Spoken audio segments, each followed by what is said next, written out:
This is the 17th season of Bass Talk Live with your hosts, Mark Jeffries and Matt Pangrat.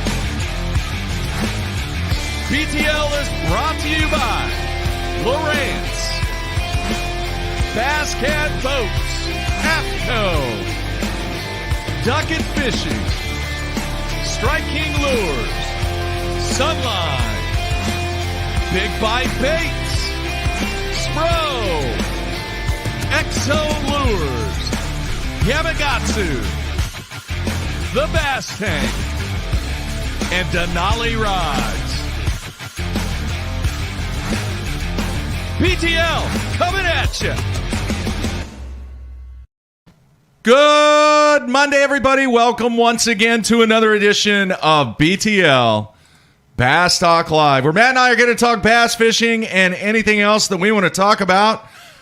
Matthew, I got to tell you, man, had a very, very busy weekend. Had a couple of hoop games, moved a couple of rooms in the house. By the way, after the show, there's a desk that you and I have to move. What do you mean moved a couple of rooms in the house? Yeah, converted one of the rooms, one of the bedrooms. Like one of the kids' rooms? Yeah. That no longer lives with you? Correct. Mark's room. Yeah. Because AJ still comes home during break. Yeah, so now it's the wife's kind of craft room, whatever that stuff is she does. I have no idea. And then the You don't even know what she... And then the craft room is now the library. Have you ever crafted with Carolyn? No. I've been over in years past when she has this scrapbooking, right? Right. You've never No. partaken in that? No. Have you ever taken her bass fishing? Like just Yes. you and her. Yes. Just go out in an area She lake actually, and go bass fishing. back in the day, she actually caught an 8-pounder at Longmire on a Carolina rig. On a bait caster? Yeah. Like Carolyn can throw a bait caster Yeah. with a Carolina rig on. Yeah, that's pretty That's easy. bigger than my... No, it's not. That's the toughest lure to throw outside of a Not when you only spinner have like bait on a windy day. 2-foot leader Yeah. with a 3/4 ounce weight. Pretty easy to throw. When was the last time you and Carolyn just went out fun fishing for bass? Are we talking decades? Wow. 15, 20 years. Wow. Yeah. And you've It's never been a long time. scrapbooked. You've No. never been No, I like, you want know no part what? of that. I think I'll just, No. she puts up with my hobbies. Maybe I I can want get no into part her of that. hobbies. No. Get the No, it's scissors cool. out. I'll give her the that glue much, man. stick. That what she does, like the studio is cool to us. Her craft room is very cool to all the crafters. Glue guns. All kinds of stuff, man. Machines and cutting tools. Paper and, cutters. A straight edge yeah, paper cutter. just all kinds of stuff. So, yeah, I did that all weekend. Got 2 W's, though. We are now 8-3, headed to go up against the number 1 team in the state of Oklahoma. Wow. And we are kind of looking past that, just moving on, getting ready for the tournament. Why are you looking past it? We have no chance. Wait, whoa. Zero chance. This goes against everything you've Zero chance, dude. They have 3 D1 players. One is already signed with the University of Oklahoma. Their only loss this year was to the number 1 team in 6A, Edmond Memorial, and they only lost to them by 1. Who are you playing then? Who is it? Kingfisher. Yeah. So what's your prediction? 50? If we keep it under 50, we'll be happy. The spread? Like them Yeah. scoring 50 or 50 difference? No. If we get beat by less than 50, we'll be okay. Because we're resting some people. We got some people that are kind of beat up. So there's a difference between going into a tournament and saying, hey, this is not my wheelhouse. I'm just going to try to survive. What you're saying is, I'm going to practice for 3 days. I'm going to put in everything. I'm going to talk the good talk, but I plan on double zeroing. No, we are preparing for the next event. We have a really, really good chance to win this next tournament. You don't think that you can learn from a thrashing? No. I don't know. Not from this team. You're getting a lot of feedback on the instant feedback that's not the appropriate way to attack this week. Man. Obviously, they have never seen Kingfisher play basketball. It is a well-oiled machine. In fact, this high school team at the 4A level could probably beat maybe 50% of the junior college and small college teams in the Midwest. That's how good they are. Is this going to be live streamed anywhere? Because I mean, they kind of sound like the UConn women's basketball team. Yeah. I might. It's going to be live streamed. Yeah. Hey, it's not giving up. Folks, it is the reality of what you're going up against. I hear you. Do you think Kevin VanDam has ever gone into anything as the underdog? Like, has Kevin ever gone into a competitive event in his life? Because remember, I believe he won Angler of the Year, his second year out? I mean, he came on tour and started drilling them as an 18, 19-year-old kid. And then pretty much became a phenom. Has there ever been anything in Kevin's life that he went into as a massive underdog? I would say no. I feel like there was a lot of discussion of him even when he broke into the tournament scene many, many, many years ago. I feel like that's a rare thing to never feel like you're an underdog in your entire life. Yeah. I mean, maybe as a kid he did. Maybe that's why he didn't be. Maybe he, before we knew about him, he was the underdog. Yeah. Or maybe not. Maybe. We could ask him about that. Do you think he's ever felt, man, I don't have any chance of this, regardless of what it is? Because look at it, sponsorships, business, media. No, it's a great question. Fishing, tournaments. It is. All right. But, if you have time, if you can get away from all your duties that you have outside of BTL, take a gander at this team on the live stream Tuesday night, 8 o'clock Central. It's on the Blanchard Athletics website. Okay. And you can check it out. Bijan Cortez, he's one of these kids, Matthew, and we're going to get to some fishing stuff here. Sounds like a delicious salad dressing. Bijan Cortez. Would you like the ranch or the... No, I'll take the Bijan Cortez, please. I know. He signed with OU. He'll be playing in Norman. He's 6'5", 6'6", but does not pass the eye test. In other words, if you were at the Y playing pickup, strictly based upon his height would be the only reason that you pick this guy. Interesting. And his vertical is unbelievable, man. I've seen him just posterize kids to the nth degree. Big time. All right, a couple of things I want to let everybody know. As Matt mentioned, we have Kevin VanDam on today. A jam-packed week tomorrow. Jason Christie on Wednesday. Carl Jacobson. Thank you. And then on Thursday, show number 3 of day 4 with Frank Scalish, and a massive amount of requests for a Rogue show. It is coming. I don't know if it's going to be this Thursday, but the Rogue show is definitely coming. Now, the following week, Ken Duke on Monday, Andy Montgomery on Tuesday, and a guy that I'm really looking forward to talking to, Elite Series rookie KJ Queen, of which you competed against him, didn't you? Yeah, I think he kicked my butt in the Centrals. Yeah, he kicked everyone's butt. So he's going to be on the Elite Series. He was very excited to be on the show, and we will talk to him on Wednesday. Then that following Monday, this is a show that I'm really looking forward to. We're going to have Brian Snowden on. Now, it's been over a year since we've talked to Brian, but Brian has been doing this game for a zillion years, and I want to know what adjustments, if any, he's going to be doing in 2021 based upon his performance, not just in 2020, but really over the last few years. Matt, let's be honest. He's struggled. He really has. And he is a tremendous angler. Yeah, I've been on the water with him several times at Table Rock, and if there's a fish down there, he puts a bait in front of it. So we will talk to Brian 2 weeks from today, and I will continue to work on shows. All right, a couple more little bits of info. Dude, I'm going to tell you right now, I saw something this weekend on television, and I don't know why it made me so mad, but it did. And it has to do with branding and logos. And we all know that the fishing industry is all about branding and logos and wraps and everything's about that. You're all about that. But there's some situations you just do not put a logo. Any idea what I'm talking about? Are we talking about It was the first full weekend of the NHL. There, I'll give you a hint. where you don't put a logo Yeah. on the flag?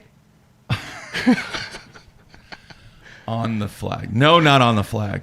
Have you seen any of the highlights? Because I know you Yeah, haven't I've watched all the highlights from the first couple Okay, games. Of the did you see the highlights between Pittsburgh and Washington? It was a big game this Oh, they're weekend. putting logos on the ice. No, they've done that for years, dude. Years. Where's the one spot you should not put a logo? In the crease? No. In the slot? No, dude. They now have logos on their helmets. Oh, okay. All right. Pittsburgh is wearing PPG, which is a paint company, which is a big sponsor. All right. The Washington Capitals are wearing, I'll give you one guess of what company they are sporting on the helmet. The National Guard? I don't know what. Capital One. Oh, okay. Well, how would I guess that? I didn't notice it on the helmets. You don't look at these things, do you? Okay. I watched the Hence, I did a little research. You know what the average amount, at least the estimates of what they're paying for these logos on the helmets? I would assume 7 figures. Definitely 7 figures. Terms undisclosed, but a lot of rumors out there that they are paying in excess of $3 million for those logos on the helmets. Now, can you ever see putting a Capital One logo on a Dallas Cowboys football helmet? Holy cow, they do have the PPG logo on them. No, but also that is because that is what we've become conditioned to. If you go over to the English Premier League, I get it. And football, as they call it over in Europe, they literally, their teams are named after. It would be like the Pittsburgh PP&G. I get it. The WNBA was like that. I get it. But when it comes to American football, the NHL, the NBA, you know, the NBA's got the little logo on the chest now. Let's just say any team, professional team. Yeah. Yeah. Okay. You're not a fan of the helmet logo. No, but could you see doing that in the NFL? Now, a lot of people might say that Jerry Jones would sell out and do it in a heartbeat for the right amount of money. I don't know if this is bothering you. Why it's bothering you? Just could you see? I'm not even a Cowboys fan. How about the Steelers logo? The Steelers logo is iconic. What if they didn't have the Steelers logo on there and they had the PPG logo? No, I see what you're saying. It'd take a while to get used to. I mean, it's not like the quality would be any worse, but it's like watching. It would be. Yeah, I agree. It's bad. It's bad, and it's getting worse and worse and worse. And I'm telling you, folks, you tell me, does that really make and what influence consumer behavior? Yeah. In other words, I'm going to jump out there and get a Capital One credit card. Yes, absolutely. Simply because I think if you're looking in the market for credit cards, you might subliminally go with that because it's been in the forefront of your mind, even though you aren't going, oh, there's a logo, I'm going to go get it. Like if you're in the market, I think it's going to influence. It obviously does, because look at all the smart business people who are doing that, who see that it's worthwhile for their brand to be that, and look at the names of the stadiums and all that. I mean, you don't drive by a stadium and then immediately pull over and order whatever that stadium is named. I mean, the hockey teams have done it for a long time at the lower levels. I mean, look at like Little Caesars. That's one of the biggest triple They put that on their helmet? That's the name of their team. What? There's whole teams that are like that. Yeah, Little Caesars. What is that? A suburb of Detroit? No, yeah. I mean, it's up there. I mean, it happens all the time. I mean, it's an independent, AAA. It's right before, major juniors, and a lot of the guys who get drafted in the USHL play for. I'm sorry, man. Play for those I teams. am a traditionalist when it comes to certain things. If that's what you're gonna get upset about, I mean, I understand it. I get it, but it doesn't bother you then in the bass fishing with the boat wraps and the jerseys. You know my feeling on that. All right, that's been discussed on this show numerous times. I think it's or bowling or anything. What? I mean, what's the difference between bass fishing or bowling, or the logo that the guys wear in tennis, or the shirts that the guys wear in golf, or anything? It's all the exact same thing, dude. That's what I'm saying. Could you see it in the NFL that you pull those logos off the helmet and put some company logo on the side of their helmet? What if Washington, now with the big Redskins, gone away? It's the Washington football team. I know. What if they put I'm trying to Then think they of what do it it could, and they an get paid Exxon logo. Who cares? The Washington Exxons. Who cares? Then they do it. They put the logo on it, and we still watch them. And they're called the Washington Exxons. And people bitch about it on social media for 6 months, and then everyone just assumes it's the Washington Exxons. See, that's part of your generation, dude. You don't understand the tradition of some things that take place in the sporting world. No, I understand the traditions. I'm just not going to get upset about it. Because it means nothing to you. It does to me. That's the difference in some of the generations. Yeah, growing up as a St. Louis Blues fans, I like the Blues note on the side of the helmet. What if they took the Blues note off and put Purina Dog Chow?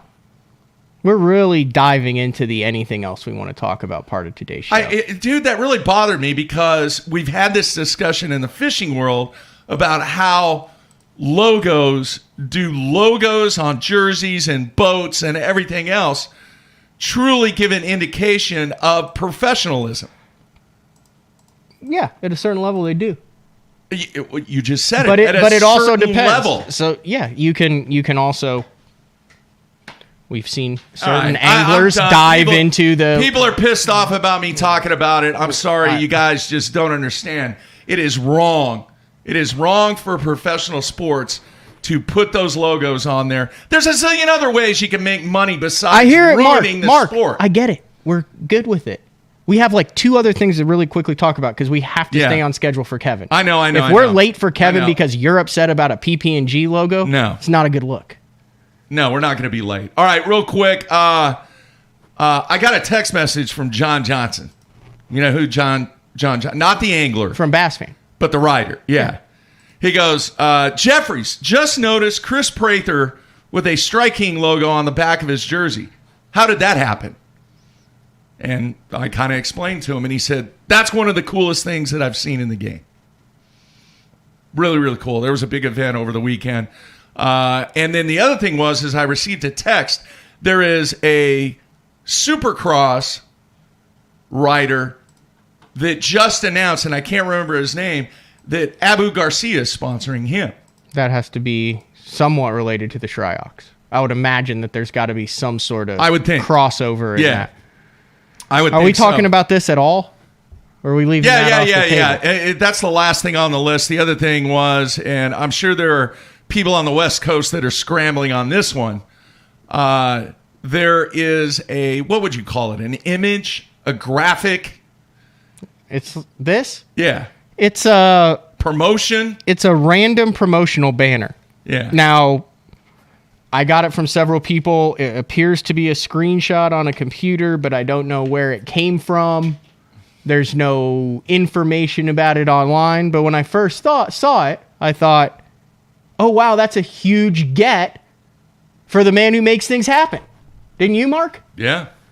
Yeah. Let me just read what it is. Read what it is, man. It is the U.S. Open Bass Fishing Championship, but it is the Johnny Morris Bass Pro Shops U.S. Open Bass Fishing Championship, announcing the ultimate fishing tournament with $1 million grand prize. It is a team tournament, and it will be broadcast on the NBC, the Peacock, in September. But it is the U.S. Open, only open to owners of Tracker, Ranger, Nitro, Mako, and Triton, which are all White River Marine Group, right? Yep. Completely unrelated to the One Bass U.S. Open. I know no details about it, nothing about it. All it says is that there are multiple national qualifying events and a national championship experience. And the championship's going to be on NBC in September. $1 million grand prize. Unrelated to anything in the industry. And this literally just floated out of the sky out of nowhere. And everybody went, huh? I know. And I know, man. Do you know where it came from? I do not. Had you heard anything about it? I did not. Were there rumblings at all? I have heard nothing. That's all we know about it. A one photo that I have gotten sent to me by several people on my phone, and that's it. Yeah. So we're digging. We're trying to find out. And with that being said, I want to let everybody know I'm still working and waiting on a statement from the PR group for White River Marine on the request from the fans to get somebody on the show and talk about why so many pros have been eliminated from the White River staff. So still no response from them. I did speak with the PR firm. They are working on it. No response from White River Marine. You know, I did bestontour.net, which is the newsletter that comes out once a week, actually did a graphic of guys who went from switch boat brands this year, right? Yeah. And you had Mark Rose, Brett Hite, Luke Clausen, James Watson, Jared Littner, Jason Christie, and Scott Martin all move from Rangers to another ride. So there's kind of your comprehensive list there. And then Carl, who we're going to have on, went from the Cat to the Falcon. So instead of prowling, he's now flying. That's pretty good, Matthew. Hey, by the way, on the instant feedback, somebody said, what if the OU on the helmet was replaced with a Air Comfort Solution sticker? Well, would that mean anything to you? Well, that's just never going to happen. So I never thought that a paint company would be on the side of the helmet of the Pittsburgh Penguins. And that's Is it politically correct to say beat a dead horse? Or do people get in trouble for saying that? You can't say that. Yeah, you can't say that. You can't say that anymore? No. You would be upset if they replaced the OU on the helmet, wouldn't you? Absolutely. Yeah, kind of thought. It's a good point on the instant feedback. You gonna get in this, Mark? You gonna go try to win $1 million? No. I'm on a quest to do something else, man. We'll see if I can get there within the next 2 years before I'm 60. All right, everybody, stay tuned. We're going to be right back on a Monday with Kevin VanDam. Everybody, stay tuned.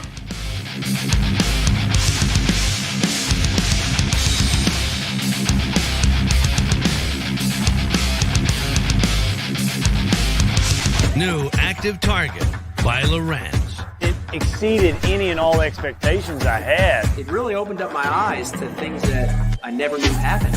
I'm not sure what kind of voodoo they've included in the software, but it's incredibly impressive. He was messing around, just pitched a little crappie jig in there, and all of a sudden you see the jig come right down in there, and you see the fish come to it. I mean, it was like that. It's just a complete different universe that we're taking this fishing to. There's no bass safe out there.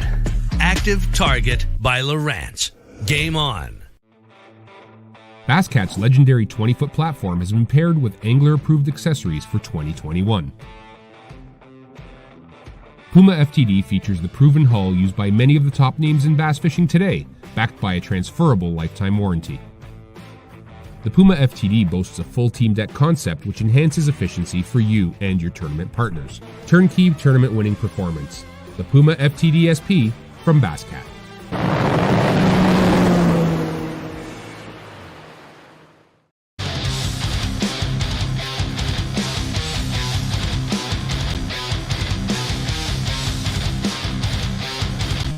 Pro-inspired, pro-designed. Tested and proven by legends on the water. Dominating the tournament trail for over 50 years.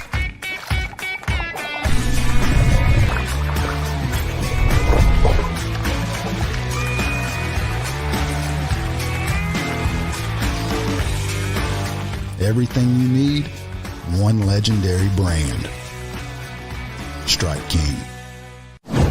Hey guys, Major League Fishing Pro Jacob Wheeler here with my new Signature Series line of rods with Duckett Fishing.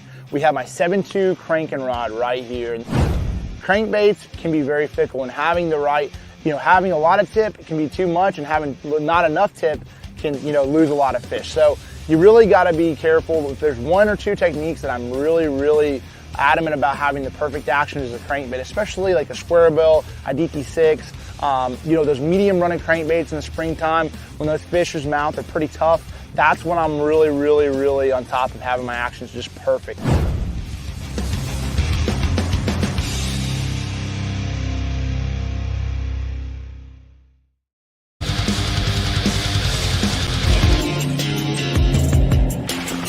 While I travel the country on the Bassmaster Elite Series, I simply can't let the weather be the reason I don't win $100,000. That's why I use AFCO clothing to keep me warm, dry, and protected from whatever Mother Nature wants to throw at me. My season depends on it. My career depends on it. AFCO. Any fish, any water. Hey everyone, Brandon Palnick here. people always be asking me what I got tied on. And I'm like, X-Zone lures. And they're like, Brandon, why you got X-Zone lures tied on? And I'm like, let me show you why. The bite. Get out of there. Get out of there. Oh, yeah. Oh, it's freaking thinking. Get in here. Oh, God. Giant. Oh, my God.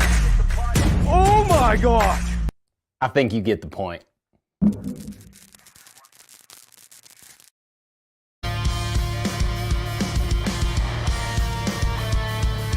All right, we are back, kicking off the week. Mark and Matt in studio.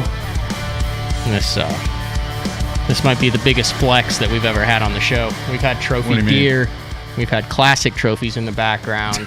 We've had world championship trophies, Forest Wood Cups. We've had it all. Yeah. I believe when we did the sound test, there are 17 magazine covers in the background.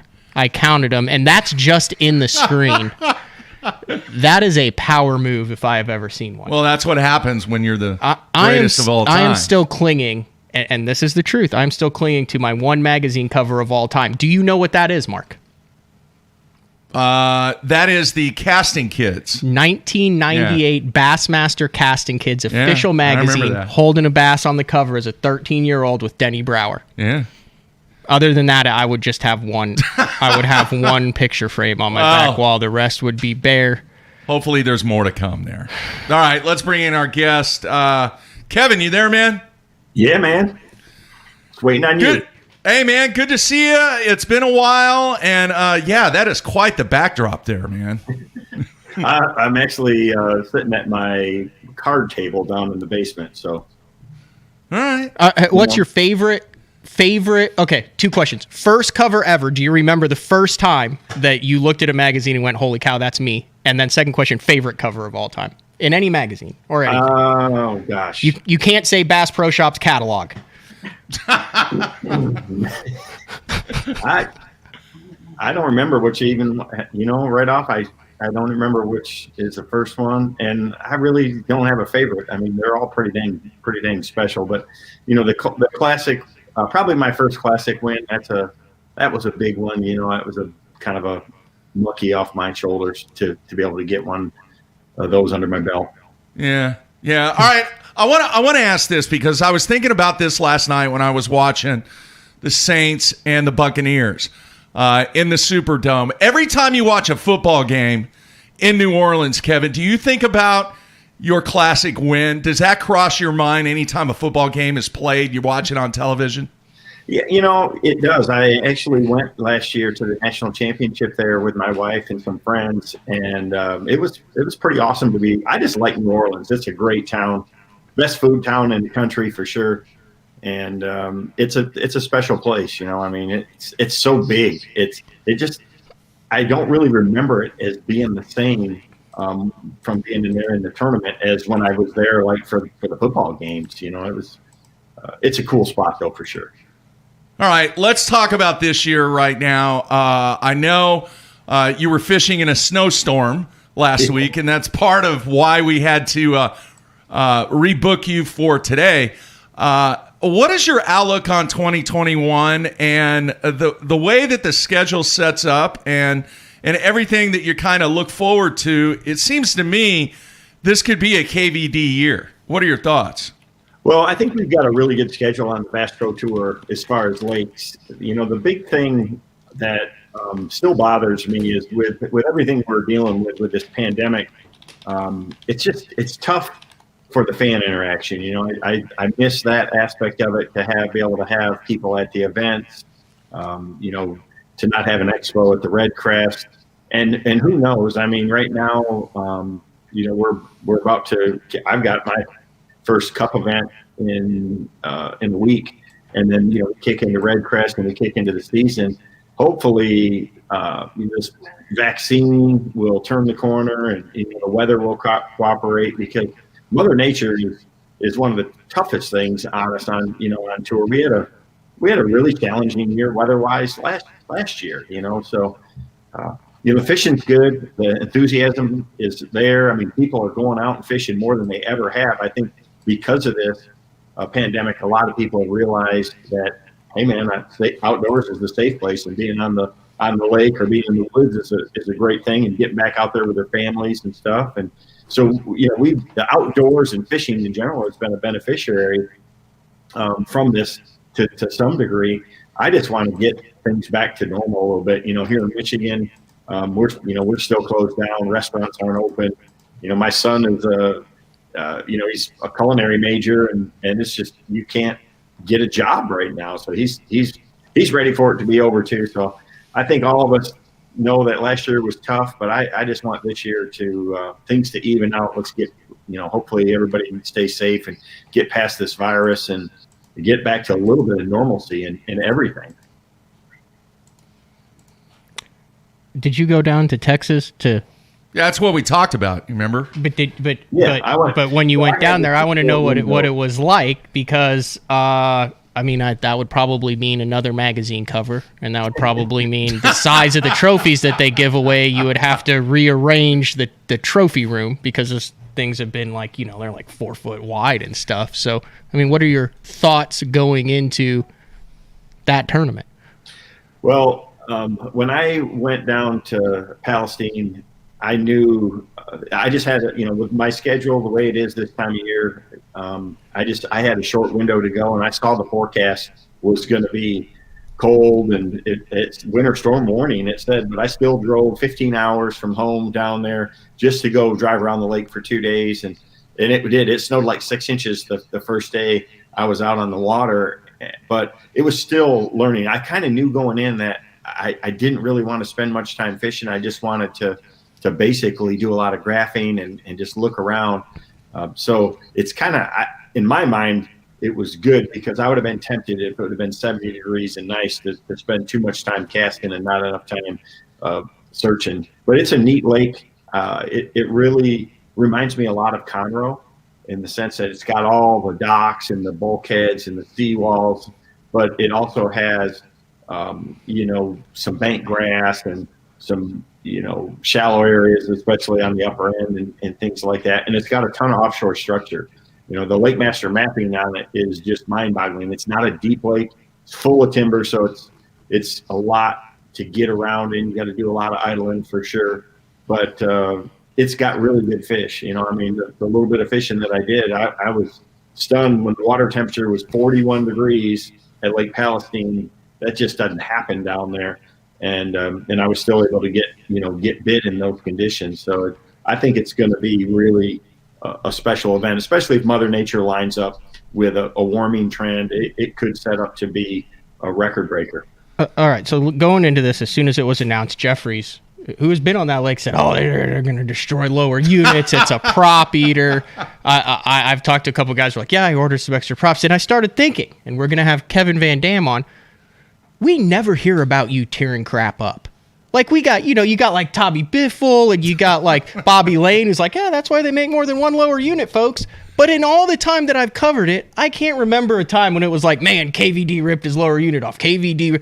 Do you have like a team that like squashes that and fixes it immediately? Do you just not put yourself in sketchy situations? Like, do you ever tear stuff up? Because your stuff is always immaculate. And it's been like that since I've gotten into this sport. Well, I have, unfortunately. It just, you just never know. But I've been lucky in that sense. I'm not a risk taker, not like Biffle, where he just rolls off, like there's nothing there. If he can't see it, he feels like he can't hit it. And I'm not that way. I try to be a little bit smarter. I want to take care of my stuff, because, if you wreck your stuff during a competition day, and you miss a day, it could kill your whole season, your whole year for that matter. So, taking a little extra time, taking a little bit easy when it's real rough out there to get there. Your equipment's going to work when you get to your fishing spot, and you can maximize your time. So I've learned that the hard way, and that's just, I think, comes with a little bit of wisdom and experience. Riskiest move you've ever made, where you look back on it and you're like, that was dumb? Well, I've had a few. I remember one at Lake Texoma that I'm probably not the only one that remembers, what happened right there. But I've run around sometimes. I've you try to get into some places. You have to, I mean, I've done on the Mississippi, jumped some dikes down in Louisiana. I've ran, into some dead end canals through hyacinth mats that just stop and you're done. I did it at Okeechobee last year. I had a pretty tough start to my first day of the first event down there. I basically ran aground and overheated my engine and wasted half the day, and was able to really kind of bounce back and save my day and save my year after that. So I'm still learning those lessons, unfortunately. All right, Kevin, I want to ask you this, because this is something that I've noticed about your game over recent years. And I'm sure that you did this tactic over your entire career, but it seems like over the last few years, it's really been prevalent that you have used this technique when people would think, wait a minute, why is he doing that? And I'm talking about the jerkbait. And the fact that it seems like to me, in covering you, that you've used the jerkbait in situations that other people would look and go, I can't believe he's throwing a jerkbait in those conditions. With this being the bait that it is it that versatile that people just kind of use it during the pre-spawn and then put it away and don't realize the versatility of it? Or is it just something that you've done your entire career? I've always used it. I learned early on in Michigan that it's an all-season lure, and it works in a lot more conditions than people think. If there's bass there, I mean, they can't help but bite that presentation. And I think what really happened to bring it to everyone else is with Major League Fishing and these cup events and live, you can't hide anything anymore. There's no missing anything. And so, at Ross Barnett, when I was catching them on a jerkbait there in that muddy water, and just, at the Mississippi River at La Crosse and MLF up there, it's non-traditional. Now I see guys throwing them everywhere all the time, and they understand, just what a powerful reactionary bait it is, and what a great tool it is in a lot of different situations. So it's something I've been doing, like I said, since I was a teenager when I first learned about it. It's something I got a lot of confidence in that I know they're going to react to. Rayburn, Falls, Travis, Harris Chain, Chickamauga, St. Lawrence, Champlain, and Lake St. Clair. Be honest, Kevin. You only have a box of jerkbaits in the boat. With this schedule, can you make Red Crest? Only jerkbait. Yeah. That's the only thing you can throw. But you got your whole arsenal. You got all the little, the big, the 3 hooks, deep divers, whatever. Yeah, it really, all those lakes, it's going to be a player. And obviously the smallmouth fisheries, but even Travis, it's a clear lake. No doubt. It's going to be something that'll be tied on all year for me, for sure. All right, Kevin, I'm curious about this because I've asked this question to seasoned veterans and people that have been very successful in this game. I'm a memorabilia guy. All right. I love getting stuff from guys that have been out on tour. One of my pride possessions is I have an original prototype of when you were designing and working on getting your cranking rod with Quantum. I mean, that's heavy. It really is. It's so heavy. The fact that I have that, there's a lot of memory there. Do you hang on to the stuff that you have had success over your career and just kind of put it in a special place and save it for your kids, your grandkids, whatever the case is? Do you hang on to stuff that you've had success with? So my wife is the reason that I have a lot of the stuff that I do, because she's like that. The magazine covers, so that's all her putting those together. My trophy case, a lot of the extra things. I've got signed dollar bills from back in the day when we used to bet with Swindle and stuff, things like that. I've got a lot of different stuff from Ray Scott when we bet $1. I mean, that's where that all started from, is Ray Scott, betting on the stage if you could guess the weight of the bass. And, he was so good at it. He took a lot of dollars from a lot of people, including myself, but I got a few of his. So those are pretty special. But, I've got a Bill Lance hat. I've got a lot of cool memorabilia. I've got all, winning baits from really most of the tournaments that I've won, all the classics, the winning baits that I've saved. And so I've got a lot of cool stuff, and obviously the jerseys and things like that. We did a Throwback Thursday jersey giveaway this week from a 2004 jersey, and I was just surprised the response that we got just on our social media for that. So it's fun, and I appreciate people that are passionate fans like that. And I think that sports fans in general are. Yeah. How did you end up with the black and red? That is a good question. I would say, again, that's something that we just kind of landed on with my wife. She's very articulate about branding and logos and image and from everything from the clothes you wear to that you look clean, and I agree. I'm kind of old school in that sense. I don't want to be sloppy and t-shirts hanging out and things like that, and just trying to work hard from the beginning to build a good brand, and I never came up with the KVD, look how many, 3-letter, names are out there. Everybody is doing that now. And actually the KVD came from Tim Tucker, the late Tim Tucker. He was one of the most relentless writers in bass fishing. Man, he was tough on me, coming up, and he was a big fan, but he was on me about not winning a classic for those years, for the success that I had. And he's the one that started that coined he's the first one that called me KVD. And now, there's a lot of people copying that, Huh. While we're kind of talking about the history and stuff, actually, Trip Weldon announced his retirement. I guess his last day as the tournament director of bass is February 1st. And it's interesting. There's a article out that James Hall wrote, and you are in both his toughest decisions that he's ever had to make in the history of his career and the most memorable decisions of you winning the classic and jumping, and then one where he had to DQ you back in the day. I'm just kind of curious. Talk a little bit about your relationship with Trip and coming up in your tournament, and what it's like working with a tournament director like that for so many years, and how good Trip was. Well, first off, I can tell you, I love Trip. He's a incredible tournament director. He's got the right temperament for it. He's not hot-headed. He doesn't jump to quick decisions or anything like that. I think he's very fair. I think the DQ in South Carolina, I still disagree with, getting disqualified, for what the penalty that I got handed there.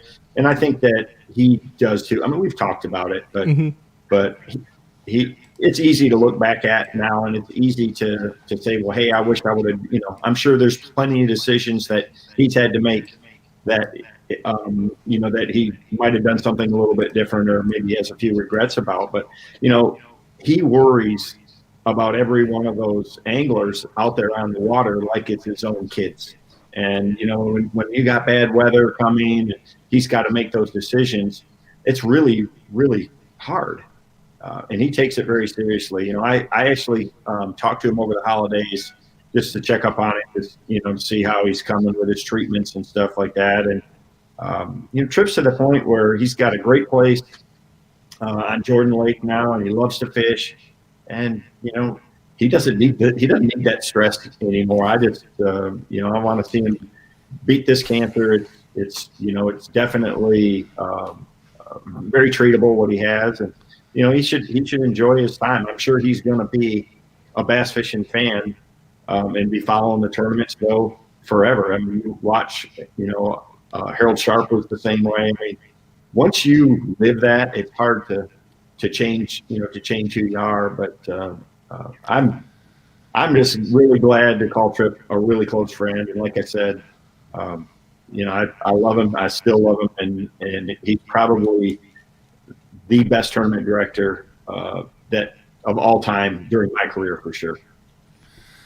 Kevin, I want to ask you a business question, because being the greatest angler of all time, over the past, say, 2-3 years, even maybe 5 years, how much has the business side of this game changed from the early 2000s?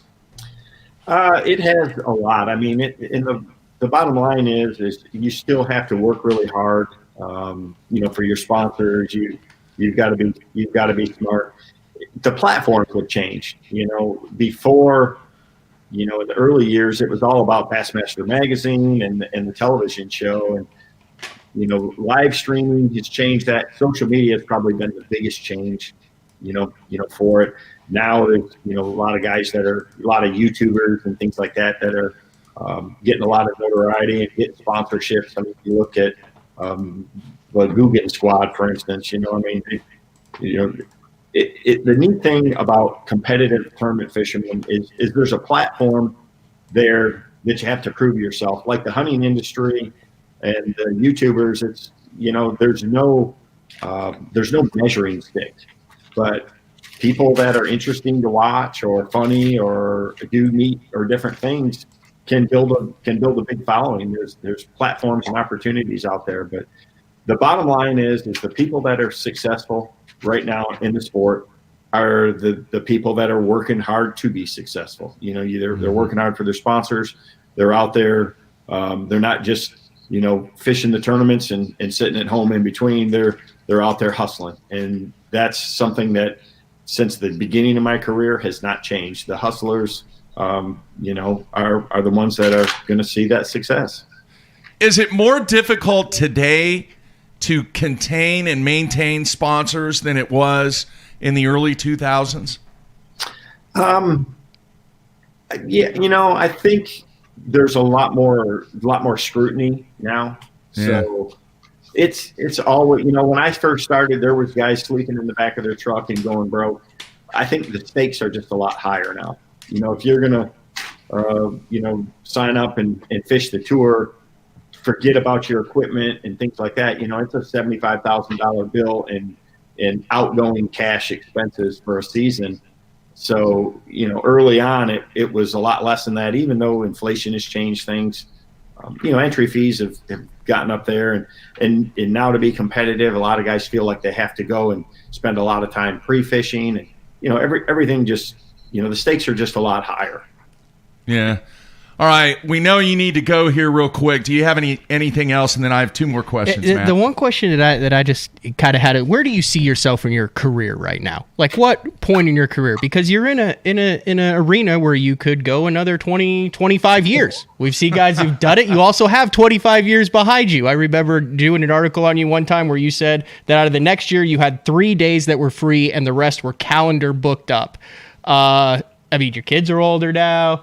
It seems like you got a lot of stuff going on. You're hunting all the time. Where are you in your career? Yeah. Sherry asks me that all the time. What are you thinking? What do you want to do? I know that, I still enjoy it. I love the competition.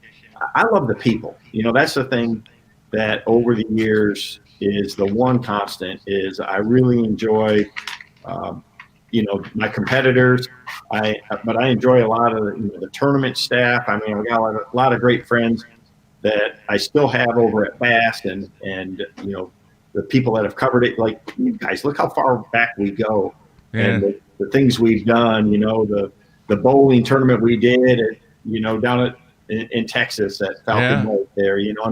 Stuff like that. I still have the bowling pins, from that. So. I enjoy the people. I enjoy that, but I also know that, I want to be able to do things and travel. And it's tough to be on this set tournament schedule. I think this year with the pandemic has had a lot of people look at things differently, and I'm no different. I'm looking at a lot of different options and things like that out there too.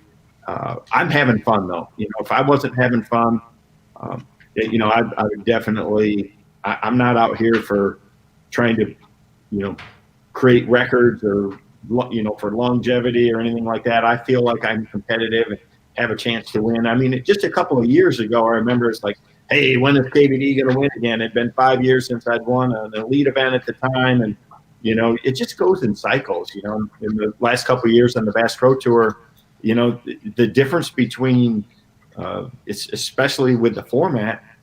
The difference between winning and not is a fine line. But I know I'm close. I know I'm doing things, making the right decisions. Technology has been a big factor in leveling the playing field, I think. You can't go anywhere without people talking about, Mega Live or Garmin's, Panoptics. You just every tournament now, and that in itself, the mapping has gotten so good.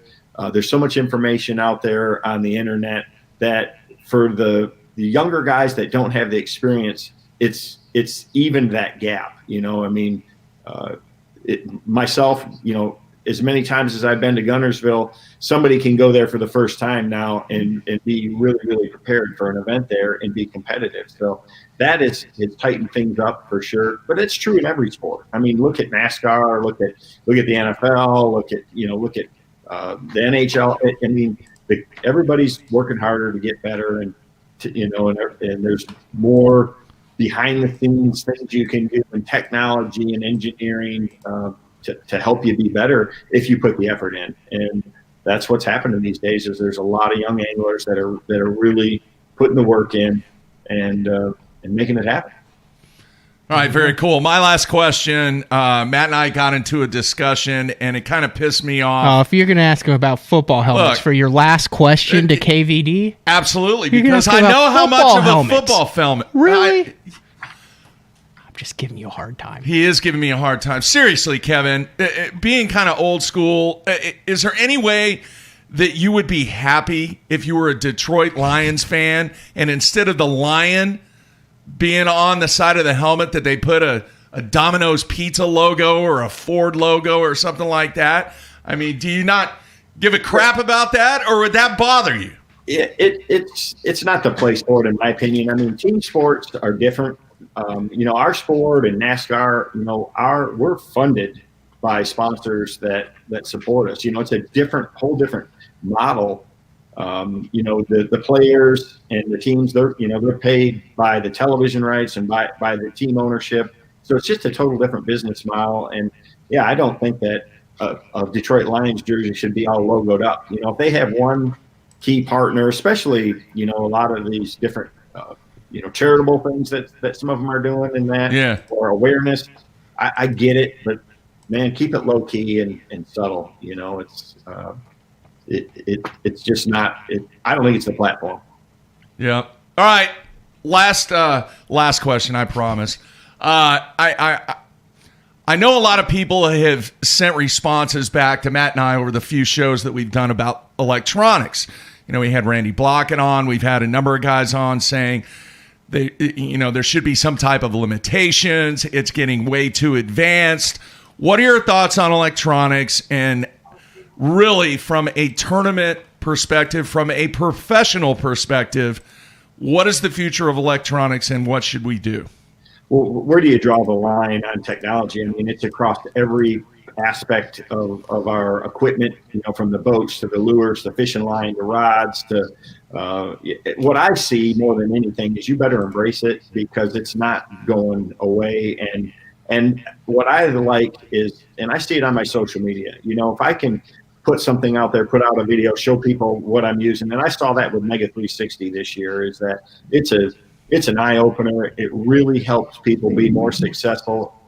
This technology is showcased by competitive anglers and the tournaments and the live streams and things like that. But what it's doing is it's helping the average everyday angler be more successful in their time that they do spend on the water. And to me, that's a good thing. They're not making more lakes.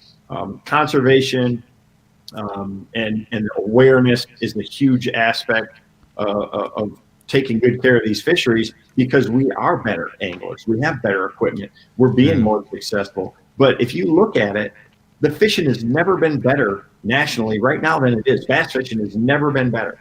And technology is a big part of that.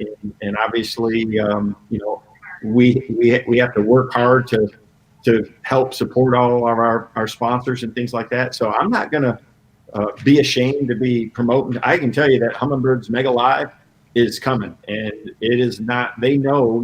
You look at their history, they know what's out there in the marketplace, and they're using some pretty special stuff. I've had some sneak peeks, and I can't wait. I have been at a disadvantage the last couple of years, not having that type of thing. I've seen now just what guys are doing with it, and that's about to change. So you better embrace it, because if you don't have that on your boat as a top level tour competitor, you are really behind.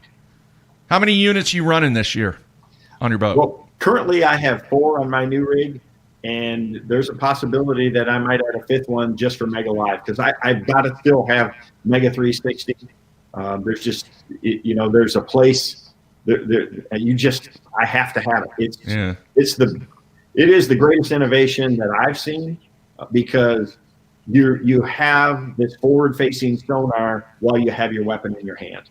And that's the difference between side imaging, which is awesome. You can go through and graph an area, but I don't have to ever drive over it. I don't have to drive by it. And I've got my rod in my hand. It has caught a lot of fish for me this year.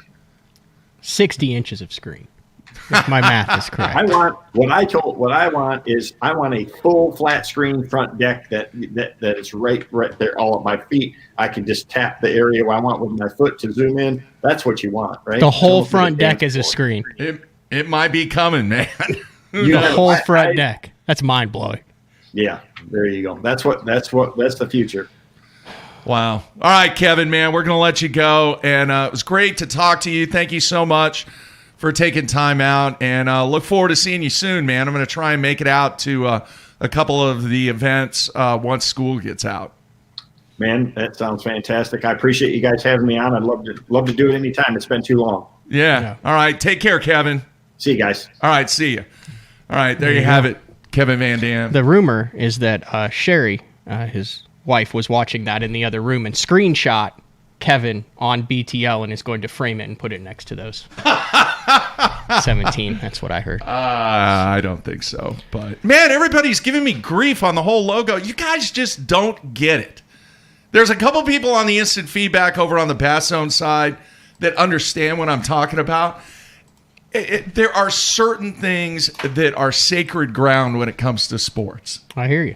All right. And somebody was giving me grief because I asked Kevin that. Look, Kevin is a huge football fan. He is a huge sports fan. He's also 50. What? How old is he? 52? 53? Yeah. So he's right there with me, and he understands what I'm getting at. But, man, 53? You people just like, oh, it doesn't matter. Oh, why are you asking this question? So, listen. So I asked him that question because, as of now, Ike is not on any professional roster. Which is how Ike likes it. He does that every year. He jokes about how he does it every year. But he's in that same group of guys, same age. Yeah.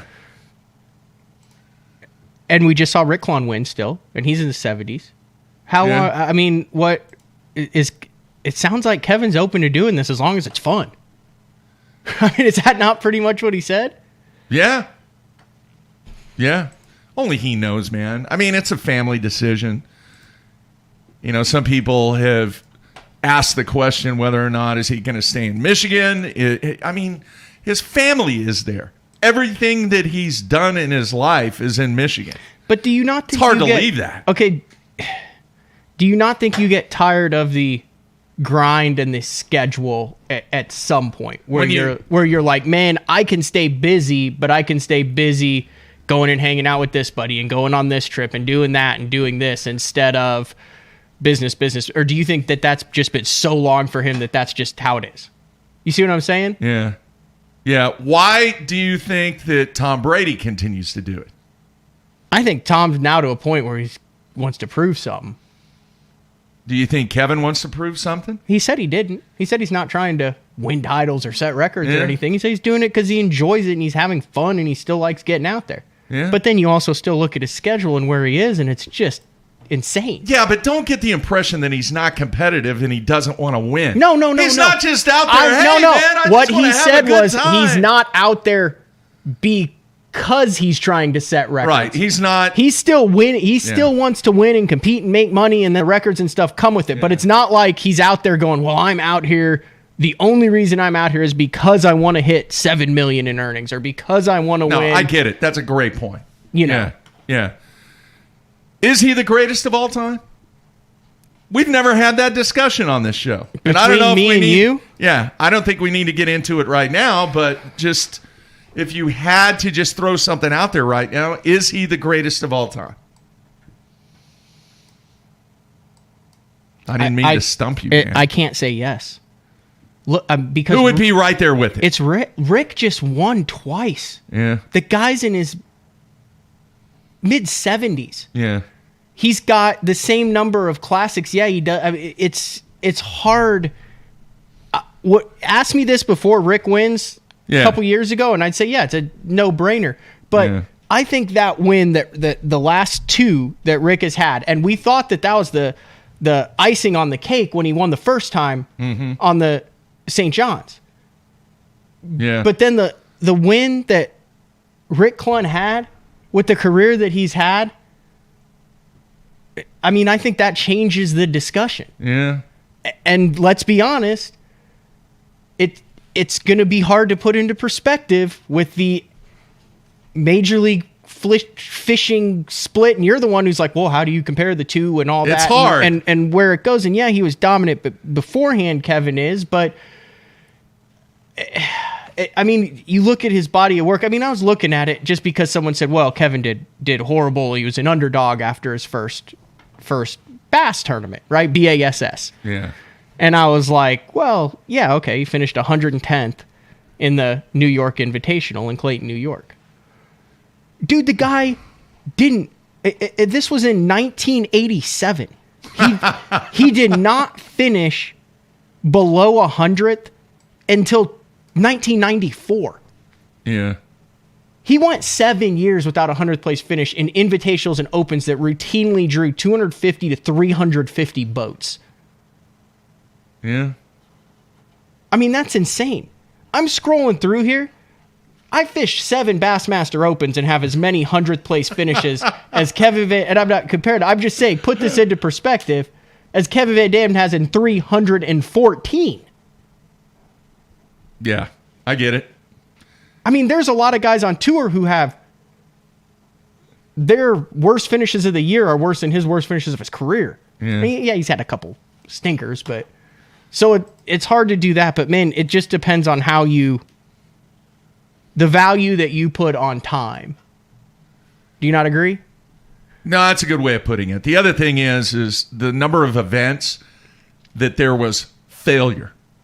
Does that make sense? None. Not very many. Not very many. But Rick has had his challenging events. Right. Let's just call it like but that. You also, I mean, yeah, you can look at Wheeler and Jordan Lee and guys who might be, and I mean, even throw an Edwin in there or something. But those younger guys, the Wheeler, the Jordan Lee, throw Lucas in there. I mean, dude, those guys are going to have to be winning in 40 years to do what Rick Clunn just did. They're going to have to be winning in 2070, 2060 to do what Rick's done. I wonder what the electronics are going to be like by then. They're 2055. They're going to be winning a tournament in 2055 to equal what Rick did. Yeah. Think about that. It's 2021 right now. It's a great discussion. And I know that there are some guys out there now. A lot of people talk about Jacob Wheeler, talk about Jordan. Even Edwin. Edwin's still somewhat young. Yeah. And has done a lot. And the only way to put in perspective what the Major League Fishing and MLF will do to the legacy, I guess, of these anglers, which, I mean, it's fun to talk about. It's what all the sports people talk about. Oh, different generations, better. I mean, it's actually meaningless. Not a meaningless conversation because it gives historical relevance to what's going on now, but time. I mean, you'll look back 10 years from now and see how important the Major League Fishing and the BPT stats are. Mm-hmm. I could see him being very relevant. I could also see him being, oh man, there's a bunch of guys who have a chunk of their prime of their careers that it doesn't really count for anything because of how funky this was all done. Let me ask you this. Do you think the collegiate anglers and the younger high school anglers maybe, and maybe anglers that are in their early 20s, do you think they know the significance of Kevin Van Dam and Rick Clunn? I don't think they know the history. That is one of the reasons why I agreed to be part of the Bass Fishing Hall of Fame board. Because if you get those kids into Johnny's aquarium, where the displays are, and it's done properly, you know, yeah, this guy's easy to click on YouTube, but you go in and you're looking at all this and you're like, holy cow. Yeah. This guy's doing it since my grandpa was a kid. And it puts it into perspective. And then I think you're going to have more appreciation for it. And then I think it brings value to the tournament anglers in what Kevin just admitted, a YouTube generation, a social media generation where context is often distorted as far as expertise and stuff. And if you have that background and that context to it, it makes tournament fishing and results and the time and effort that anglers put into qualify and be on tours, it validates that and it gives it some very concrete meaning and value, both historically and monetarily. Yeah. I'll say this. I think, and I have been very outspoken about this for a long time. I think with the generations that are coming in and the generations that are getting in their 50s and 60s in this world, I think either a senior tour or at least maybe a single event where the legends of the game team up with some of the younger anglers might open the eyes to some of the younger anglers that are obviously not on tour but want to get involved in this game to really showcase the legacy that so many people in this game has put forth to get it to the point that these young anglers can win the money that they can earn a living, that can, you know, get the accolades and the trophies and the sponsors that the legends of this game really didn't have, you know, 20, 30, 40, 50 years ago. So I just remember, you know, that 2007 to 2011 or 12 covering all those tournaments. Yeah. It was just insane how good he was and is still. But just that time period, I remember run. Harold Allen going, Matthew, this doesn't happen. The crankbait run that KVD went on during, I don't remember what year that was. 09, 08. Was one of the most amazing runs that we've seen. Now, I know Wheeler in recent years has went on a run, but we hadn't seen anything like that before. It was easy for him. Yeah. It was easy. I mean, dude, if you asked me this tomorrow, I would say, yeah, 100%. He's the greatest. Yeah. Because then you start thinking, what do you think? I think he is. And that's with no questions asked. Who else is in the room? Clun's in the room. Oh, yeah. That's an enormous amount of respect. I think it's... Yeah. That's an enormous amount of respect for Rick Clun. Here's the crazy thing. They're two different generations of anglers that you're trying to compare. Yeah. But Rick is still fishing. So that's what makes it... Like, you see what I'm saying? It would be like trying to compare whatever Jordan with LeBron, but or whatever, and Jordan's still playing. Yeah. Yeah. So like, I know. It's so hard to do. It's a good conversation to have though. I don't think either of them care. Do you? No, he looked good though, man. He looked like he could go another 20, 30 years. And he might, as long as he's having fun and winning trophies and cashing checks. Here's the thing also with electronics. Oh, it's getting so good at the play. Then why are you having guys that you're seeing historically dominant runs? Like you have with Wheeler and Edwin and Jordan Lee. Yeah. If everything is getting good and there's so much good technology and stuff, why are these guys still beating everybody, even if they have all the technology too? Yeah. And like Jordan Lee didn't have forward-facing sonar on his, magical runs, and Wheeler's used a ton different variety of them. And you look at how they win, like you would think that instead of seeing guys win 2, 3, or 4, they would still win, but you would see a lot more guys. And I guess maybe you did on the Elite Series season this year. Maybe you saw some guys win. Let me ask you this. When you're around anglers, when you're around anything that you are close to and very knowledgeable of, I think your opinions pull toward that generation of whatever it is in sports. Right? Like me, I'm always going to argue with somebody that Michael Jordan was the greatest basketball player of all time, even though, yeah, I've seen LeBron play and all that and everything. Wayne Gretzky for me. When Yeah, I grew up, me I was too. a Wayne Gretzky guy. You know, you could say all the Sidney Crosby that you want and Ovechkin and all these other guys, but Gretzky was the man. Jordan was the man. To me, because of what I've been around, KVD is the man. Mm-hmm. I just think that... Yeah, it's the same with me, too. Yeah.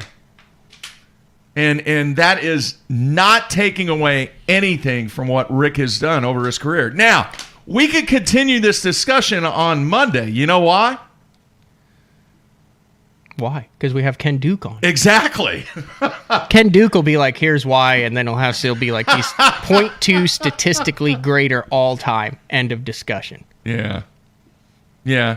It's a great, great conversation piece, and I know, I think that if you looked at generation to generation, I think you would have different responses. What I truly believe, and you tell me whether you agree or disagree with this, the statement that I made about somehow, some way, young needs to be brought together with the old to where the legacy is not lost to the new generation that's coming into this game.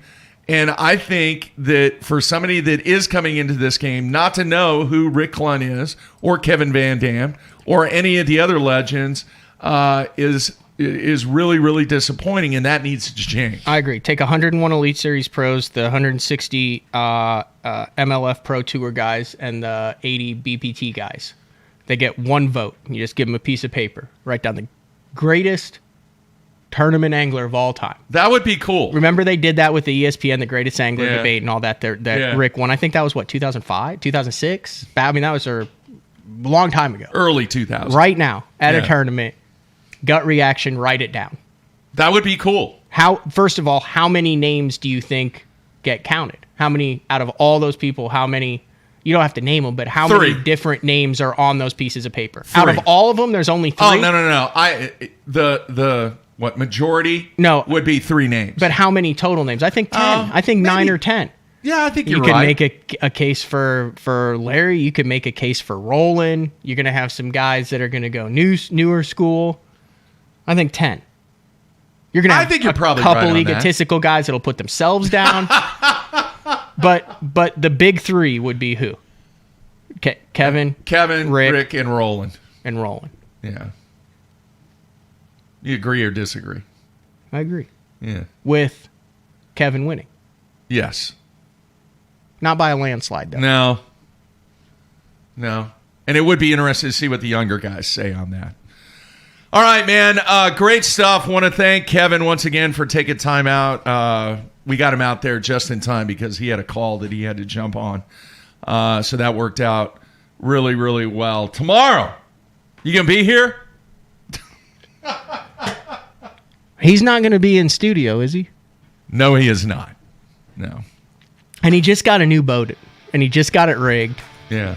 So he's got to be in a good mood. Think so. Yeah, I'll test him. I'll press my luck. All right. Jason Christie tomorrow on BTL. Yeah. So jam-packed week, and then Carl on Wednesday and Frank on Thursday. So another really, really good week here on BTL. All right. Couple things real quick. I want to make sure everybody knows, if you are a marshal or you are entering to be a marshal, there's a banner on the main page of basson.com. There's also a banner right there if you're watching the live stream on basson.com. Just click on that, enter it. I'm going to give away 2 entries. I'm going to pay and cover your entry for 2 people that register, and then you're going to come on the show and talk about your experience. Do they have to write anything? You're just going to randomly draw it? I mean, is it like an essay?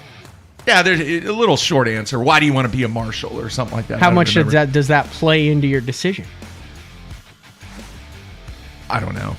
I haven't decided yet. Are you going to pick one randomly and one based on the heartfelt response? That'd be a good way of doing it. It's a fair way to do it. Yeah, I like that idea. So that's how I'll do it. So just click on the link, basson.com. Don't put anything if you're a fan of Random Chance. If you fancy yourself your penmanship. Or if you like a PPG logo on the Pittsburgh Penguins helmet. You were all in on that one all dude, show I long. was open the show with it, talk about it in the middle, and then close the show with it. So mad. So mad, Matthew. It just, yeah, it's like a locker room, man. Some things, that is a sacred place, man. Well, I would say good luck in your next game, but if you listen to the beginning of the show, luck will have no impact in the outcome of that event. By the way, Jake has already checked out some highlights of Bijan Cortez, and he said, yeah, man, he's a real deal. Yeah, so if you want to check out an absolute freak, check out Bijan Cortez. That's who we go up against tomorrow night. Like, hype it up the opponent. Maybe he's a freak, man. Maybe Jeffries told his team. What? To watch. Oh, we ran out of bumper music. I know. To watch this show. Hey, why don't you see what I'm doing? And he's reverse psychology. Hey, we got no chance. They're going to beat us by 50. They got this guy who's going D1. And he's got these kids watching. And now they're hyped. They're pumped. We're going to prove Coach Jeffries wrong. We're going to go out. It's not going to happen. We're going to compete. Man. We're going to bang in the paint. Not going to happen. We're getting ready for the Purcell tournament. So that's it on a Monday. Everybody have a safe start to the week. Jason Christie, tomorrow. Be safe. We're out of here.